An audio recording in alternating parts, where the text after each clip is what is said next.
பெங்களூர் அந்த மாதிரி இடத்துக்கு போயிருக்கேன். ஏன்னா இந்த காசிக்கு போக ரொம்ப நாள் மனசில் என்ன இருக்குது. என்னோட நண்பர் மோகன் மூலமாக இப்படி போகலான்னு யோசனை பண்ணணும். ஞாபகம் கண்டிப்பாக வருவாங்க. அப்போ அதாவது கொடுக்கணுன்றது உங்கள் மனசில் வச்சுது. என்னோட பின்னதானம் கொடுக்குறது திருப்தியாக. அதே மாதிரி தர்ப்பணம் கொடுத்தப்போ அந்த ஐயர் சொன்ன மன்னர்களுக்கு தெளிவாக ஸ்பஷ்டமாக வச்சுருச்சாங்க. நல்லாவே மனசுக்கு ரொம்ப திருப்தியாக அந்த காரியம் அன்றைக்கே முடிவு போச்சு. மற்றபடி வெளியில் போய் பார்த்தீங்கன்னா பார்த்தா எனக்கு போனஸ் தான் என்ன கொடுத்தாங்க. அதை நினச்சி தான் நான் வந்தது. இந்த டூரை அரேஞ்ச் பண்ணுறதுல வந்து ஒரு ரெண்டு விஷயம் தான். ஒன்று ஃபுட்டு, இன்னொன்று ஸ்டே. ரொம்ப சிறப்பாக வந்து சீனுக்கு நன்றி.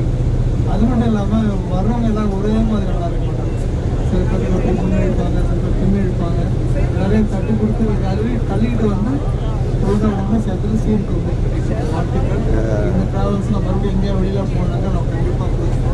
என் நண்பர்களுக்கு நான் சொல்லுவேன்.